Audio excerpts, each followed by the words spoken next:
recognize those places.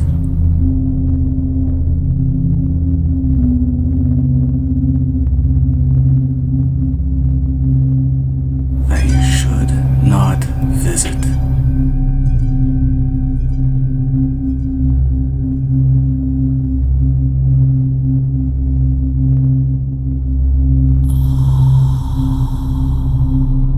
There are sounds that should remain unheard.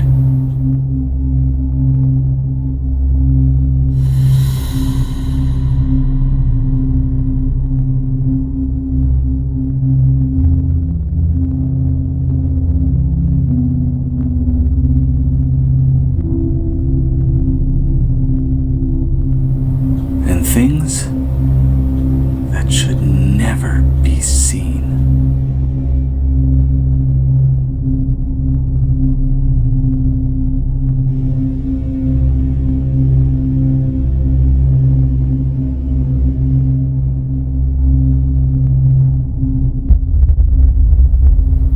Well, I must be the contrarian.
I have been to those places.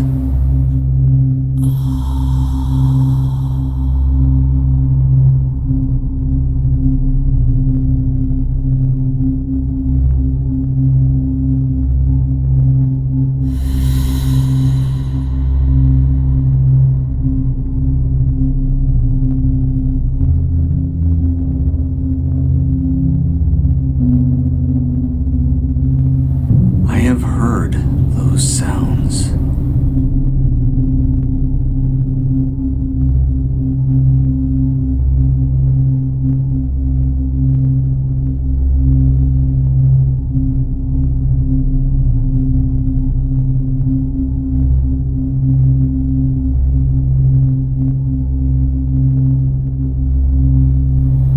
And I have seen what was said should remain unseen.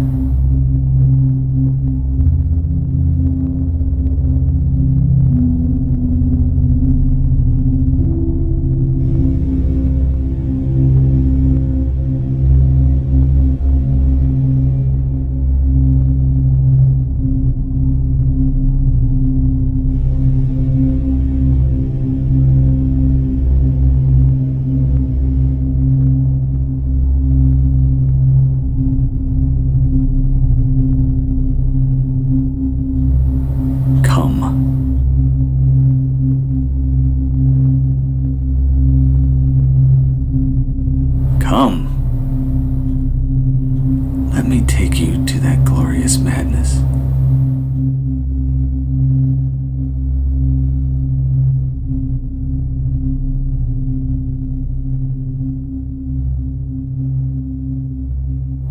Let us visit a dark myth.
He was a faithful servant, always fulfilling his mistress's wishes, her needs and desires. The peasant girl, nearly 19 summers. The girl hoped to be pleasing to the mistress. It would ensure her family wouldn't starve this winter. She came being promised a fair wage to be issued to her parents and siblings that could buy food and coal for the hard months. They heard the stories of the mistress. She would reward the families of the girls with coin enough for years. The girls were sent to far-off schools for education and often marriage, though none of the girls had returned to share what they had gained. This new lass heard the door shut softly behind her. On this dark night, the room was empty of all but a few candle stands for light and an ornate tall-back chair. In its comfort sat the mistress. Her presence was foreboding, though she had a kind smile. The warmth of the room was comforting, since it had been several days that the girl's bones had been warmed by a fire. The mistress stood, revealing a thin gown and strong features, her smile growing slightly. Approaching the girl with slow steps that made no sound on the bare hardwood walnut floor, her smile grew. Now, even the young lass felt to smile, though it was somewhat unsettling, being alone with a half-dressed woman of such power and influence. The mistress stepped within arm's reach. Considering the girl's hair, she brushed both sides gently to reveal her ears that had gone blue from the cold. Don't worry, my dear child. You will never be cold again. These words meant so much to the starving young lass. She didn't mind the mistress drew closer, dropping her gown to reveal her sacred parts. There was an embrace, but no warmth was shared, for the mistress was cold as ice. I love you, dear child.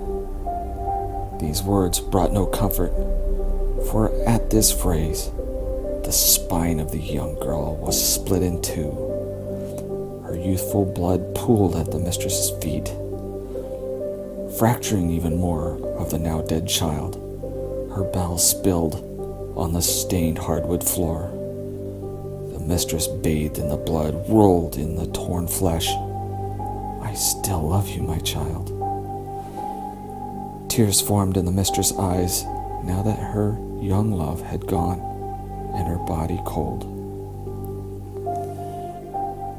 Outside the door, her faithful servant walked away to find another girl for his mistress to love until death. He said, "It's a strange kind of love."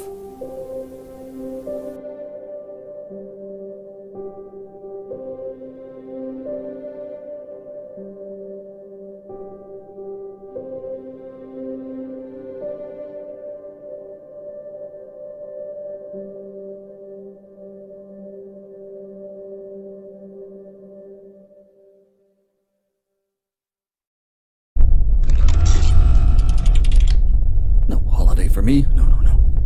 Projects to finish, designs to make, and Mr. Gilbert has to have his new steam engine design done on time.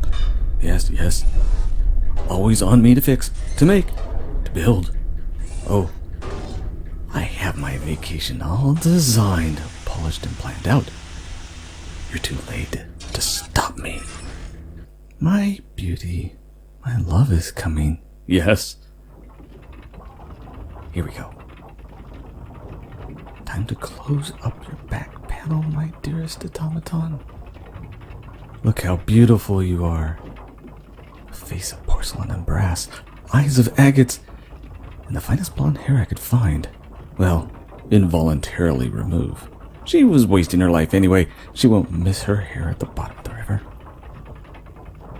Now, my dearest, you're all wound up. Steam engine is lit and fully functional. Go, my wonderful creation. Make the city quiet. Give me the holiday I always wanted. It's time for you to kill them all. No bullets will stop you. No fire or hammer. Go, my automation lady. Go, my automaton lady of death. All my work is done. Go play. Play in the blood of humanity.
Good evening, everyone. Tonight we're going to go over the origins of the Skaven. For those of you that don't know, the Skaven are a race in the game of Warhammer, the old world. A few radical scholars and university professors argue endlessly of the true origins of the children of the Horned Rat, known simply as the Skaven race. Some have speculated that the Skaven are an offshoot or variant of the Beast race, while others insist that the Skaven were not descended from man at all, but an evolved and mutated version of a normal rat. However, the most terrifying thing about this subject is that the vast majority of mankind would agree that there is no such thing as a Skaven, and those that dare to speak openly about such matters are often shunned by normal society, and at worst burned at the stake for such heresy. Skaven are naturally shy, conniving, and difficult to determine, as their society and race dwell naturally in the underground tunnels far from the reach of normal observers. Along with this, Skaven would only surface during their most violent and inexplicable wars, from which once they are defeated or victorious, their armies would simply slump back to their tunnels and mysteriously disappear from sight for many decades afterwards. The only source scholars could gather about the first existence of the Skaven was mentioned in an old Tilian tale called The Doom of Kavasvar. The version most commonly referenced by scholars is an ancient epic poem of 13 stanzas. 13. In either the original Tilian or a translation, copies of this tale have all been destroyed or have gone missing over the course of centuries. Some speculate that imperial authorities accuse the text of being heretical and burned all the knowledge it held. Others believe that the Skaven might have even had a hand in its disappearance. The tale, however, lives on in the lands of Tilia, as the story is a very common piece of folklore among the many farmers and commoners that live in the rolling countryside of the land. Indeed, the Tilians of that land are far closer to these vermin than many would care to admit, and this old story was once foretold by their grandfathers' grandfathers' grandfathers in ages long ago, in a time when one of mankind's cities was truly at its pinnacle. Once upon a time, long, long ago, men and dwarves lived together beneath the roof of one great city. Some said it was the oldest and greatest city in the world, and it existed before the time of the Longbeards and Manlings, built by an older and wiser hand in the dawn of the New World.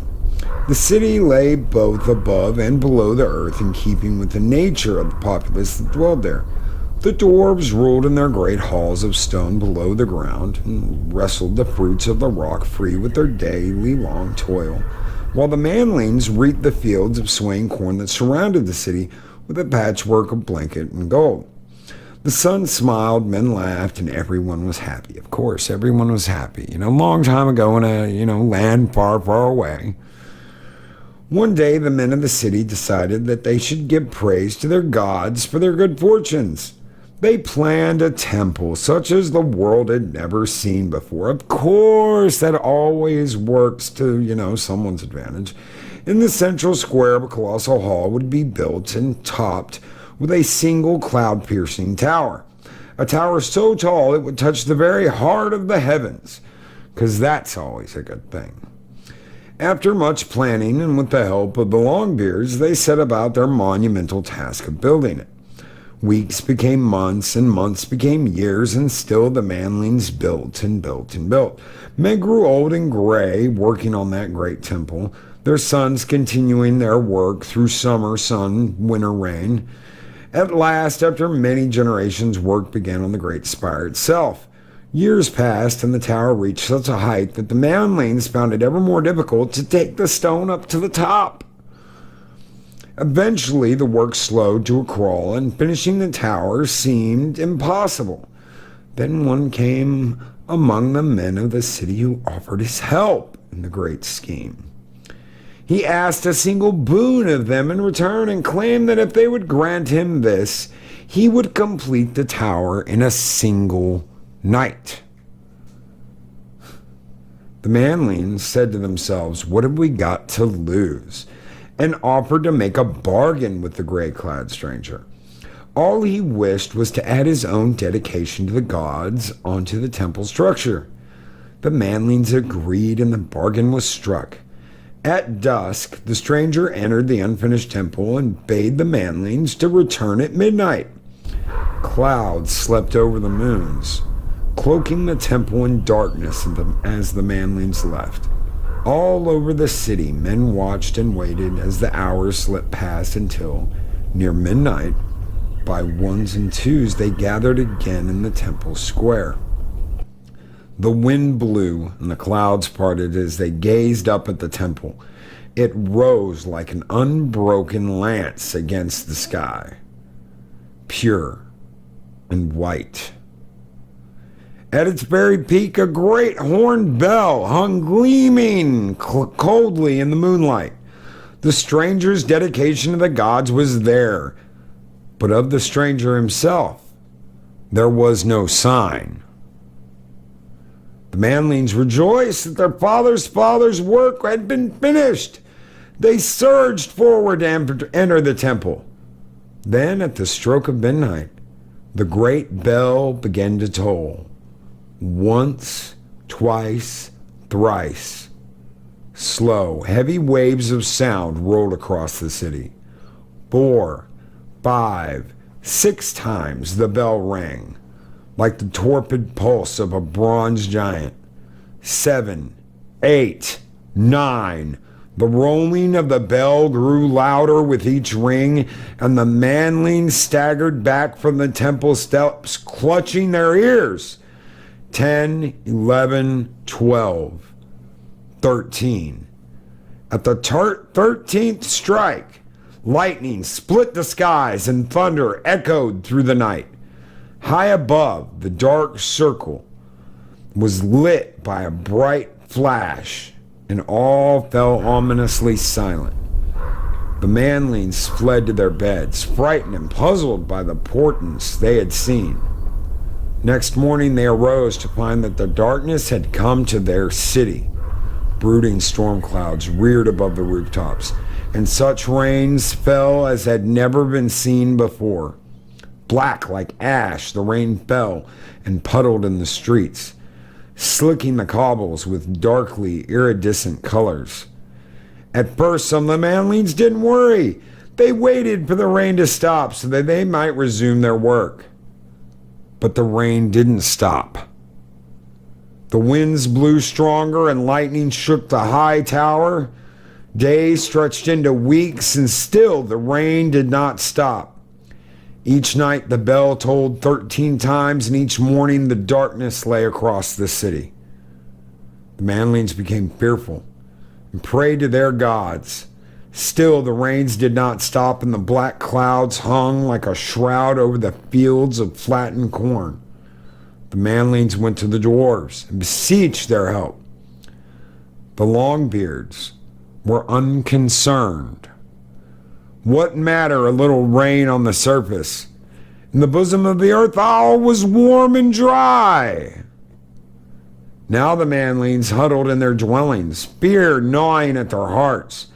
They sent some of their number to faraway places to seek help, but none of them returned. Some went to the temple to pray and sacrifice their dwindling food to the gods, but they found the temple door shut. The rain grew heavier. Dark hailstones fell from the sky and crushed the sodden crops. The giant bell tolled the death knell over the terrified city. Soon great stones cleft the heavens, rushing down like dark meteors to smash the homes of the manlings. Many sickened and died from no apparent cause, and the newborn babies of the manlings were hideously twisted. Skulking vermin devoured what little stored corn there was left, and the manlings began to starve. The manling elders went to see the dwarves again, and this time demanded their help. They wanted to bring their folk below ground to safety. They wanted food. The Longbeards grew angry and told the manlings that lower workings were flooded and their food had also been devoured by rats. There remained barely enough food and shelter for them and their kinsmen. They cast the manlings out of their halls and closed their doors once more. In the ruins of the city above, each day became more deadly than the last. The manlings despaired and called for succor from the dark gods, whispered the names of forgotten demon princes in the hope of salvation, but none came. Instead, the vermin returned bigger and bolder than ever. Their slinking bird shapes infested the broken city, feasting on the fallen and pulling down the weak. Each midnight the bell tolled 13 times on high, seeming now brazen and triumphant. The manlings lived as hunted creatures in their own city, as great rat packs roamed the streets in search of them. At last the desperate manlings took up such weapons as they had and beat upon the dwarven doors, threatening that if they did not emerge, they would drag them out by their beards. No reply came from within. The manlings took up beams and battered down the doors to reveal the tunnels below, dark and empty. Stealing themselves, the pitiful remnants of the city's once proud populace descended into the pits.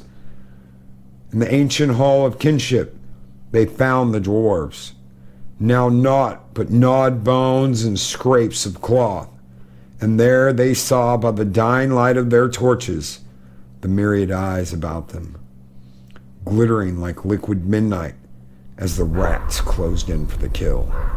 The manlings stood back to back and fought for their lives, but against such implacable ferocity and countless numbers of the verminous horde, their weapons were useless. The tide of monstrous rats flowed over them one by one, dragging them down to be torn apart, the yellow chiseled teeth sinking into their soft flesh, the dark tufted mass drowning their pitiful screams with their hideous chittering. The Skaven care little for the past and do not keep any record of history.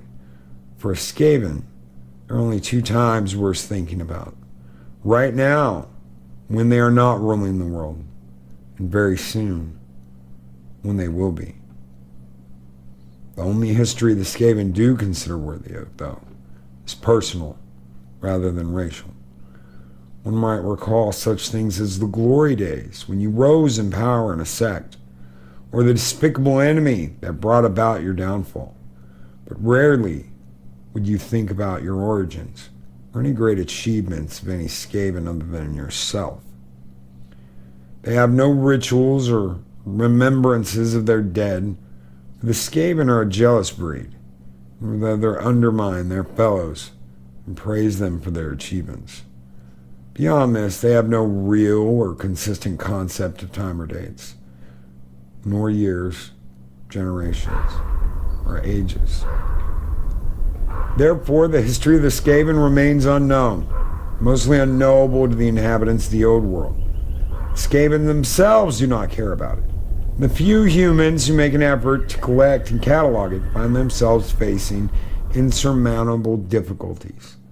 The only sources available are those few humans who have witnessed the culmination of Skaven plans and somehow managed to live to tell the tale. Moreover, it is clear that many human agents, for reasons both nefarious and well-intentioned, have actively purged or altered what few records exist of the rat men's actions, and persecute those who search these areas too deeply. Whatever the case, what little bits of the history that can be gathered, they're taken from scripts and folklore, from tales and legends passed down by the generations from time long ago. And that is what we know. Thank you so very much, everyone who has popped in here tonight. Thank you all for listening to these tales. It has been a wonderful experience to get to do this in the month of October.